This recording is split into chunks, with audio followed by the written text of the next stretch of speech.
question again. Who is not familiar with the Maccabees? You, raise your hand. 1, 2, 3, 4, 5. Okay. All right, so everybody else is. All right, I'm going to deal with that back row back there. That's Zakai, Zeph, and Josiah. I'm an unlearned dumb Christian. My name is Sambo Coon. And I say, outside of the Apocrypha, there's no mention of the feast called Hanukkah, the Feast of Dedication. Where would you go? 2 hands went up. 2 out of 3 went up. Come on, Josiah, I'm calling on you. Where would you go? See, y'all, what y'all got to realize about me, I'm looking for the hand that don't go up. Where would you go, Josiah? Sambo Coon, the Christian Sambo Coon just said, you're alive. There's no such holiday as that. I know the scripture, I don't know where it is exactly. It's when Christ kept the feast. Well, does that not help? John 10:22. Let's go to John 10:22.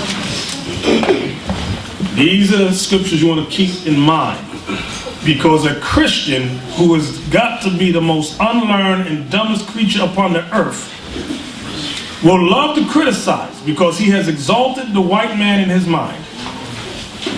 And the white man has told him Christmas is the thing. Come on. The book of St. John, chapter 10, verse 22. And it was at Jerusalem, the feast of the dedication, and it was winter. The word Hanukkah, Zakai, means what? You don't know what it means. People always say it, Hanukkah. What does it mean? Get alive. Dedication. It means dedication. Write that down. It means dedication. So read that again, y'all. Up. And it was at Jerusalem, the feast of the dedication, and it was winter. Let you know that the Feast of Dedication is observed in what season, Leon? It's observed in the wintertime. It's observed in the wintertime. There's no such thing as Christmas. You challenge a dumb Christian, because they stupid as hell, believe me. They don't know nothing. This is the only winter holiday recorded in the Bible. Ask them, show me Christmas. Read the next verse. Let's see if Christ observed this thing. And Jesus walked in the temple in Solomon's porch. So why did he walk into the temple? To observe the feast. That's what Christ kept. Christ never kept nothing called Christmas. Okay? Okay, back to that last row back there. Where else could you go to explain the Feast of Dedication? Oh, Zephaniah. First Maccabees 4. Okay, other than the Apocrypha. Although the Apocrypha, because Sambo Coon Christian, he's saying the Apocrypha, I don't know nothing about it. Y'all got to be able to roll. Even, that's what I say. You know what I'm trying to say? What am I trying to say? Be able to cut up a simple Christian no matter what book they go to. Exactly. Which part of the Bible. So you went to the New Testament, you just shut him down. Now he still want to argue. He or she still want to argue. Where else could you go? Barnabas. It was Daniel 8 and 8. Daniel 8 and 8. Daniel 8. Let me look at, before I say no, let me look at it first. No. I love saying that word, no. What else? Shut up. Help us. I was going to deal with the word Greeks. How I don't know the answer for another where it says the Feast of Dedication. I don't know that, but I could bring them to Daniel 11 where it refers to the Greeks, and you don't have anything about the Greeks. Okay, this is what we'll do. I'll go back to Barnabas, because Barnabas, your answer was good, but the verse you hit was not on point. I said Daniel 8 to 11. Down to 11. Down to 11? Yes. No, you're guessing, no. But your chapter's correct. His chapter, Daniel 8, is correct, but his verse was wrong. So what we're going to do, I'm going to take us through Daniel 8, And I'm going to go through it relatively quickly for tonight. And maybe on a Sabbath we'll go through it slow. Let's start with verse 20 and 21. Then I'm going to jump up. I need y'all to write this down. Daniel 8, 20 and 21. This is the book of Daniel, chapter 8 and verse 21. 20, sorry. The ram which thou sawest having 2 horns are the kings of Media and Persia. So the first thing you want to write down is ram equals Media and Persia in your notes. Next verse. And the rough goat is the king of Grecia. You want to write rough goat equals king of Greece. Go ahead. And the great horn that is between his eyes is the first king. Who was the first king of Greece? Gedaliah. The first king of Greece that unified all Edom. Alexander the Great. Alexander the Great. So that's what you want to write down. The horn between his eyes equals Alexander the Great. Okay? So now you might be asking yourself, what does this have to do with Hanukkah, the Feast of Dedication? It has everything to do with it. Let's start at verse 3 in the same chapter. Right, done, you read. Daniel 8 verse 3. Now this is a vision the prophet Daniel saw. Come on. Then I lifted up mine eyes and saw, and behold, there stood before the river a ram which had 2 horns. What does the ram represent, Isaac? Media and Persia. Media and Persia. Go ahead. And the 2 horns were high, but one was higher than the other, and the higher came up last. Which horn was the highest of the 2 horns and came up last, Isaac? Persia. Persia. Those are the East Indians. Understand that. The Medes. Iranians. Come on. Means that's Japheth. The seed of Japhet. What you call the Polynesians and the Hawaiians today. Go ahead. I saw the ram pushing westward and northward and southward, so that no beasts might stand before him. Neither was there any that could deliver out of his hand. But he did according to his will and became great. So this guy became great. Come on. And as I was considering, behold, an he-goat came from the west on the face of the whole earth. So now Daniel saw this ram. This ram was busting everybody down, conquering. Then he said, wait a minute, now I see a goat. A he-goat coming. Come on. And as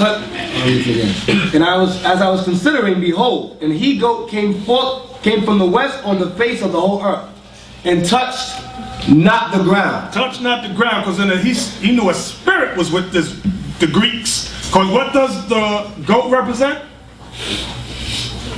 Josiah? Represents the king of Greece. The Greeks. The Greeks. Are you taking notes? Okay, come on. And the goat had a notable horn between his eyes. What does the notable horn represent, Phil? Alexander the Great. Alexander the Great. The Greek. Go ahead. And he came to the ram that had 2 horns, which I had seen standing before the river, and ran unto him in the fury of his power. Now he sees this goat run towards the ram in the fury of power. Go ahead. And I saw him come close unto the ram, and he was moved with choler. Choler, right. Choler. That means extreme hatred. Go ahead. And smote the ram, and brake his 2 horns. And he broke the 2 horns. What does that represent, Liam? Media and Persia. He smashed the Persian and Mede Empire. Go ahead. And there was no power in the ram to stand before him. The Medes and Persians had no more power to stand before the Greeks. This is history that Daniel's explaining. You can't go over this with a Christian. He's dumb as hell. He don't know no history. Go ahead. But he cast him down to the ground and stamped upon him. And he stamped upon the Persian Empire, the Mede Empire. Go ahead. And there was none that could deliver the ram out of his hand. Nobody could help the Persians in Mede from the white man, because the Greeks was the white man. Go ahead. Therefore the he-goat waxed very great. The white man waxed great under the Greeks. Go ahead. And when he was strong, the great horn was broken. And when he got strong to the zenith of power, that horn. What happened with that horn? Zeph. He died. He died. He died. of syphilis. That's the history of Alexander. Go ahead. Therefore the he-goat waxed very great, and when he was strong, the great horn was broken. The great horn was broken. Alexander the Great died in 333 BC. Write that down. He died of a bad case of syphilis. He died at 32. What? He died, he was age 20, he died at 32. Right. Go ahead. And for it came up 4 notable ones toward the 4 winds of heaven. Out of Alexander came up 4 notable ones. Who can name them? Can't pronounce his name. So Lysimachus. Lysimachus. Mm-hmm. You have Ptolemy. Ptolemy. And you had Cassander. And Cassander. What did Lysimachus have? Lysimachus had Anybody know what Lysimachus? Lysimachus. What do you have? Nobody took notes 2 weeks ago? last year. Last year this time? Thrace. Okay. What did Ptolemy have? Egypt. He had Egypt. What's the other guy? Cassander. What did he have? Cassander had Syria. Was it Syria? Gotcha. What do you have? Young, what do you have? Macedonia. Seleucus was Syria. Right. Now, what verse are we at? We are in verse 8, 9. We're in verse 9. Verse 9. And out of one of them came Out of one of those 4 generals, go came ahead, forth a little horn, which was Antiochus Epiphanes. Write that down. Little horn equals Antiochus Epiphanes. Come on. which waxed exceeding great. Huh? What does Epiphanies mean?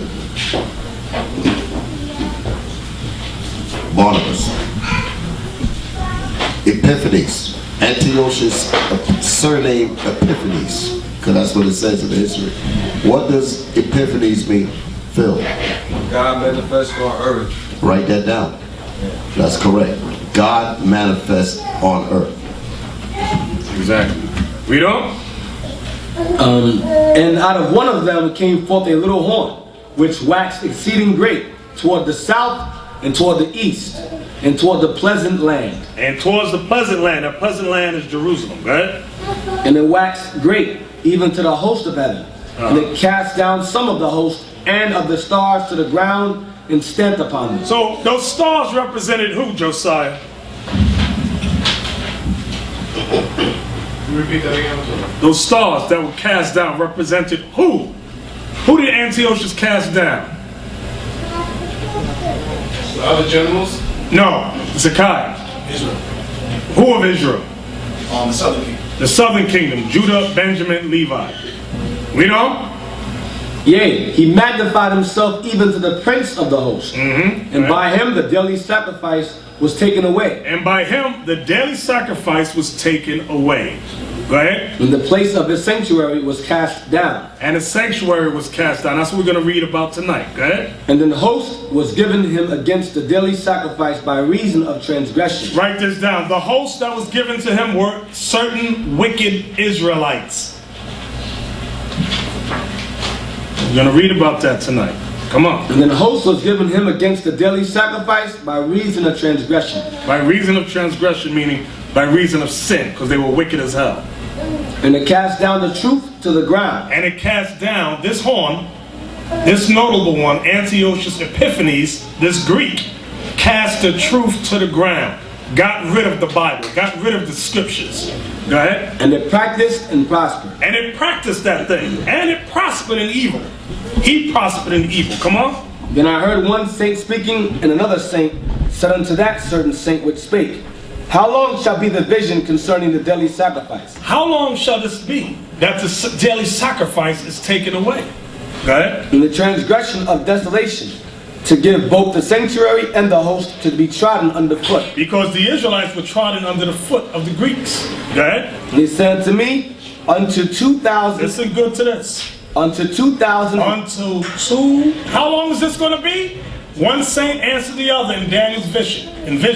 He said unto what? 2,300 days. Unto 2,300 days. Go ahead. then shall the sanctuary be cleansed. Then shall the sanctuary be cleansed. That's when the Maccabees cleansed the temple. Okay? From there, go to Daniel 11 in verse 32. Daniel 11, verse 32. And such as do wickedly against the covenant shall be corrupt by flatteries. Right, those are those wicked Israelites that were corrupted by flatteries of the Greeks. Right? But the people that do know their God But the people that do know their God, come on, shall be strong and do exploits. shall be strong and do exploits. Write this down. That verse deals with Mattathias, okay, and his friends, the Israelites that were with him. Go ahead. And they that understand among the people shall instruct many. And they that understand among the people shall instruct many in the law. Go ahead. Yet they shall fall by the sword, Yet they shall fall by the sword. They shall die. Go ahead. and by flame, And by flame, by captivity, captivity, and by spoil, and by spoil, many days. because the Greeks was hard on the Israelites. Come on. Now when they shall fall, they shall be hoping with a little help. The little help was Judah Maccabees, the son of Mattathias. That's the little help that they got. Go ahead. But many shall cleave to them with flatteries. And many shall cleave to them with flatteries. Go ahead. Was that it? I just went down to 35. That next verse. That was, okay. And some of them of understanding shall fall, And some of them of understanding shall fall, to try them. to try them. And see that when people fall, it's not always for a bad thing. It's to try the rest of the people. Who shall stand for me? When you read this history, you're going to find out after Judah fell, Judah Maccabee fell and his brothers, Israel had to look around who's going to stand up next. Because when Judah fell, who came after Judah? Jonathan.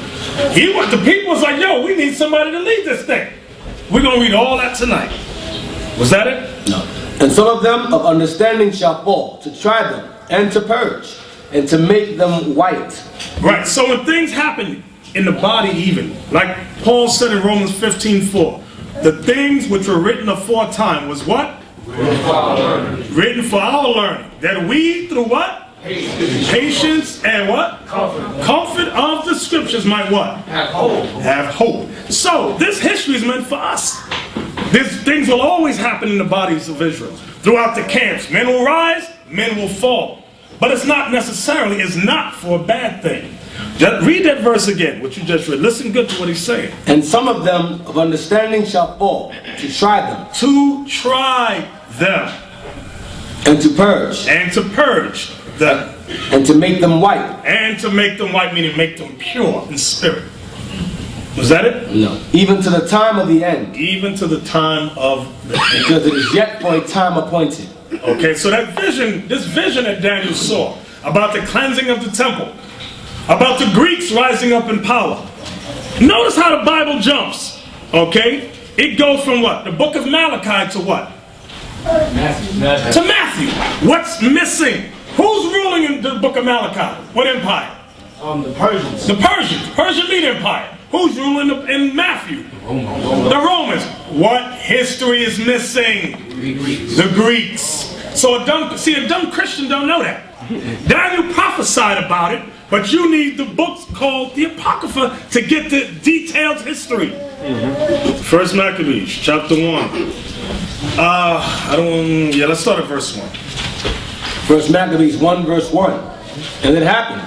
After that, Alexander, son of Philip, the Macedonian, who came out of the land of Kedar, had smitten Darius, the king of the Persians and Medes. Now, what we just read there, where did we just read that at? Daniel chapter 8. Okay, now we're reading it in detail.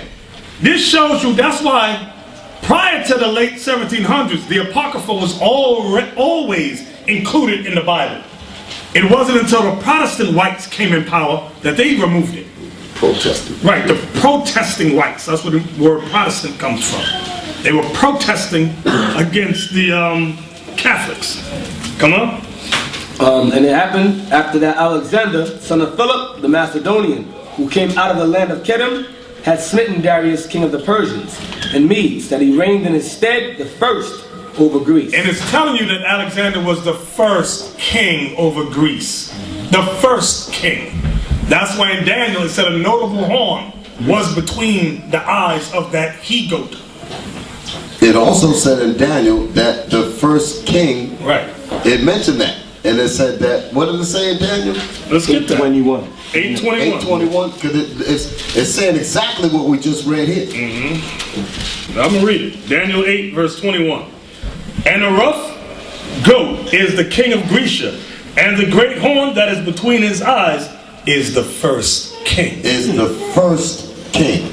So what you just read out of the Apocrypha, what did it say over there, I thought? The first over Greece. The first over Greece. And it named them. That's why they had to get that history out of the that's why they had to get it out. Because it's talking about them. When they don't teach you the history, they make you believe that the Bible is a fairy tale. They make you think that it's about Shazam and Whim. No. The Bible is about facts. History. Exactly. Continue. 1 Maccabees chapter 1. Verse 2.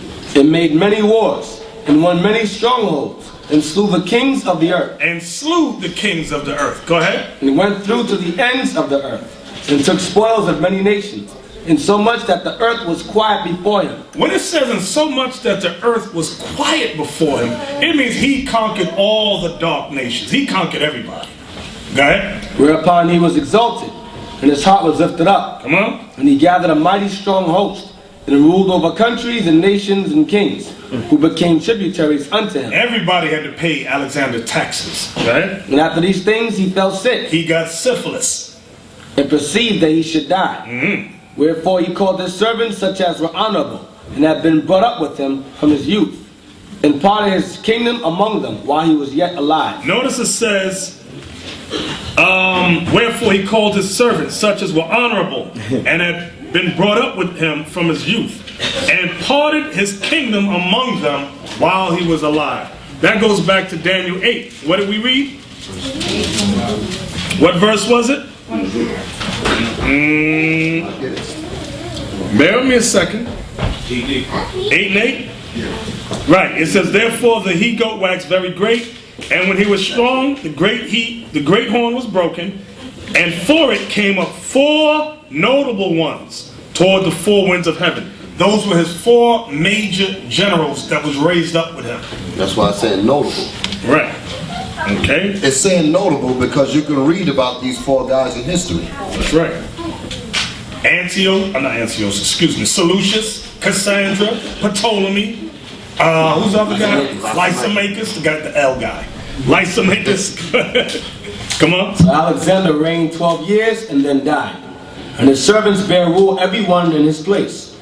And after his death, they all put crowns upon themselves. So did their sons after them many years. And evils were multiplied in the earth. That's letting you know why the white man had to take this out of the Bible.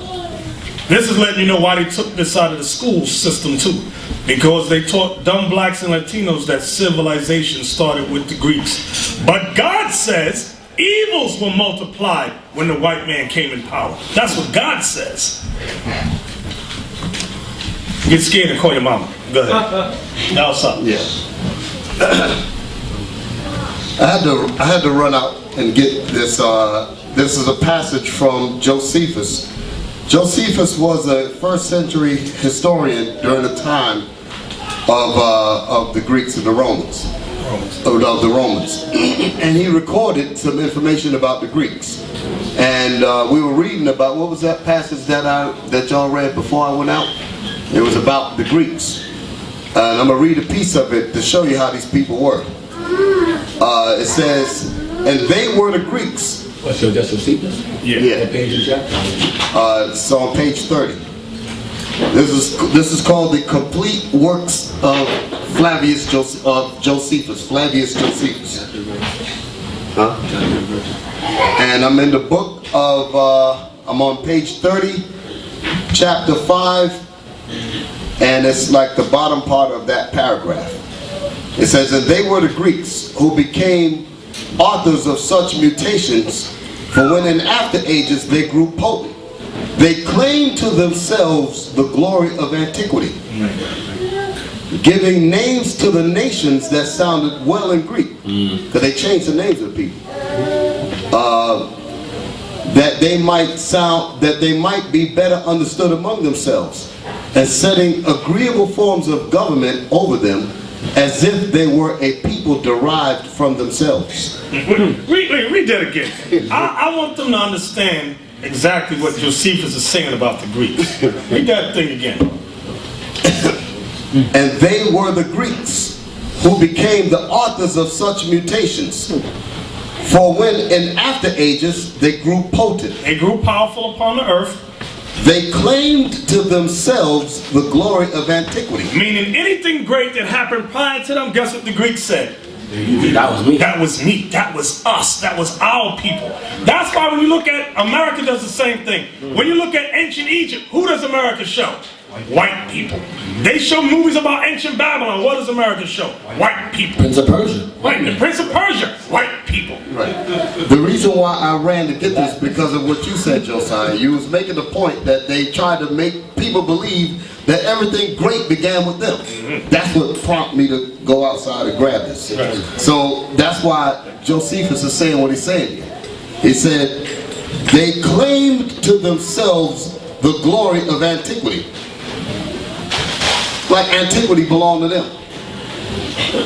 In the ancient history. Right, that's what he's saying. Then there's also something in there that tell you that there are people that tell you that there are people that set up. It's the same philosophy America had today. Whatever place they go, there are people that set up. Either they've been in the school in America, or they're down with the government of America. It's the same thing the Greeks do. They're doing today. They go to Haiti, send a Haitian guy. The Haitian guy down with him. You understand? They go to Iraq, send one of the Iraqi. He down, he come from the school up here. He set that thing up just like his forefathers. Right. See, the reason why I'm saying this is because, like, I'm going back to your point, Josiah. They made the point that civilization began with them and all of that. Well, if you just look at Persia, Persia was before the Greeks. They had civilization. Okay, they had civilization. I ain't even talking about Israel. I'm just talking about an empire that was before them. Okay, so I'm gonna finish this. And Alexander borrowed their fashion too. Right. When they conquered, he borrowed their fashion, how they built their temples. He copied it. When you talk about Persian rugs, that ain't got nothing to do with the Greeks. Nope. Exactly. Listen good to this.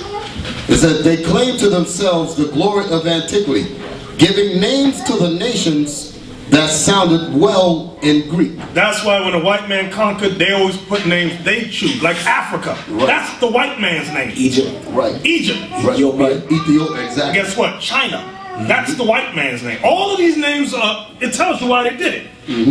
That they might be better understood among themselves. You see that? They didn't care if you understood it, as long as their people understood it. That's why when you read a lot of old books, any black person, they call them, they're Ethiopian. Burnt face. Right, burnt face. Right. That's what Ethiopian. Right. Right. Okay, burnt face.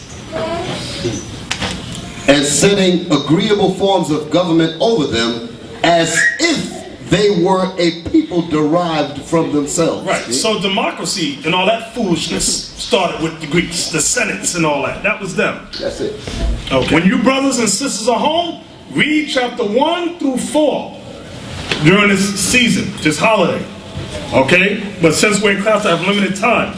So I'm just jumping to key points. There's a book, Babylon of Timbuktu. This goes into what happened to us in Spain. Because the same thing that happened to us amongst the Greeks and the Romans, the Spaniards are the same people. They did the exact same thing. So on page 128 of Babylon of Timbuktu, it says, in the year 1547, the papal office authorized the establishment of the system of the Inquisition in Portugal. The word Inquisition means inquiry or investigation, meaning those that didn't follow Christianity or Catholicism, they were either tortured or killed or enslaved. It says the Inquisition consisted of a tribunal of religious judges. Its purpose was to investigate and purge out heretical Christians, persons who questioned certain Christian principles. So if we question it, we got put to death or locked up. Although some white Portuguese Christians suffered at the hands of the Inquisition, this system was mainly directed against the new Christians, the secret black Jews. They were called secret because they were keeping Judaism in secret. They were acting like Christians, they weren't really Christians. So that this doctrine, or this Inquisition, was directly set up against the Jews in Spain. Same thing here. It was against all nations to follow, but it was directly against Israel to forget the laws. Same thing. You found it? Yep. Come on. It's page 90 in the same book. From Babylon to Timbuktu by Rudolph R. Windsor. The black Jews, they say black because Negro reading they'll think it's talking about white people. So he wrote black there on purpose. The black Jews had an advantage over the African tribes because he fled into Africa from Roman persecution. The black Jews had an advantage over the African tribes. They carried their culture, history, laws, and written records with them. So when we was in Africa, we was not booga booga booga booga. We had laws and records with us. It's like no difference. White man came in Africa, he knew the Jews were who the Africans were. Exactly. He was smart and they were dumb as hell.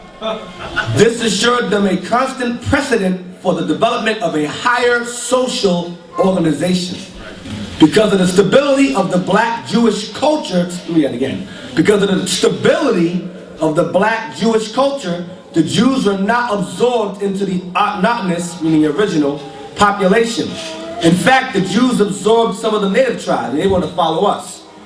The Jews made use of every opportunity. They were an industrious and skillful people. In the Jewish Ghanaian states were found kings, princes. In Ghana, you had Israelites that was living in Ghana. West Coast. West Coast. Right. In the Jewish Ghanaian states were found kings, princes, governors, generals, secretaries, treasurers, revenue agents, that's tax collectors, judges, architects, engineers, doctors, historians, language interpreters, mathematicians, jewelers, sculptors, masons, carpenters, painters of art, goldsmiths, leather workers, potters, armorers, saddlers, blacksmiths, agriculturalists, etc. That's it. So that's what we was doing when we was in Africa. Okay.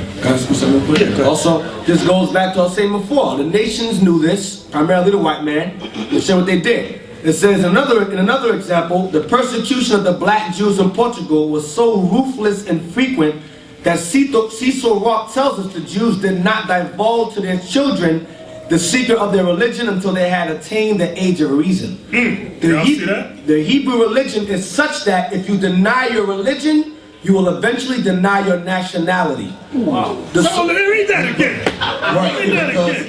This is what happened to the Negro. That's right. That's what he's saying. This is good. In another example, the persecution of the black Jews in Portugal was so ruthless. Wait, where were we? In Portugal. In Portugal. Europeans. Wait. So you had to read that because a lot of them think we was only in Africa. Everywhere. We were the Moors that you read about in history that was ruling all of Europe. The Dark Ages, that was us. That's why we were in Portugal. Exactly, because that's what that's coming out of. The question is, how did they get there? Those were the Israelites that were ruling Spain. So when they had that battle at Constantinople in Rome, when the Borgias family came, where that fake image of Christ came out, that white image, that was the time period where they expelled us out of Spain and pushed us into Portugal. I'll show you where we got. Man, we got to start bringing these records in here. I'll show them. I'll show them right here. Because it tells you that the first shipload of slaves came to, you know the book, came to America, not from Africa, came from Spain. That's right. That's right. And I'll show you. That's what's the name of that book is Before the Mayflower. Before the Mayflower by Jerome, what's his name? Lerone Bennett. Lerone Bennett. The book right here is called The Moorish Empire. As a topic, page 109. At this time in the land of Spain, the black Jews were persecuted and many had fled to Morocco for refuge. As a result of this persecution, We fled where? to Morocco. To Morocco. Let's close again. For refuge. As a result of this persecution, the Jews of Morocco and the Moors planned to invade Spain with the assistance of the Spanish Jews. Jump down. The first one to set foot on the soil of Spain was General Tarif, a Jew of the tribe of Simeon, after whom the island of Tarifa opposite Tangiers was named. So he set foot on it and started conquering it from there. So I go back. He was Simeon. The Hebrew religion is such that... Page 123 now. That was page 109. Let me read it, make sure I was it. Page 109, yes. He's on 9. I'll go back. Now you're going to 123. Yeah. The Hebrew religion is such that if you deny your religion, you will eventually deny your nationality. That's because it was one and the same. That's right. It was one and the same. This goes to Psalms 83. The sociologists and psychologists know, and history has proven that if you deny your culture and nationality over a long period of time, you will totally forget it through a process of assimilation. You know why that's important? If y'all see that movie Roots, when they hung up Kunta Kinte, and he said, I got a name, and I'm going to give it to you, and you're going to like it. Your name is Toby, now say it. He said, Kunta, whooped his back. Kept whooping him till he said, Toby. Whooped it out of him. That's what they did with all our ancestors. Whoop, changed our name, changed everything so that we would deny our history, our culture, everything. That's what they did to us. Because we realize how important our name is. You understand? That's the reason why it was so hard for him to let it go. See, today we let the hell with it. We don't see the importance in hanging on to what we are. That's why we call our children Sambo Coon. Go ahead. You understand? That is the point. You got to, like what you was reading earlier about the part about they will eventually lose out. What was that piece you just read out of there? I don't. If you deny your religion, you will eventually deny your nationality. When somebody come and ask you what's your religion, they're really asking you in the sense, who are you? Because it's no such thing as I was a Hebrew, I was an Israelite, and I'm not no more. You stupid as hell. Exactly. You're the Israelites that the Bible speaks of regardless of what you act like. Exactly. Amen.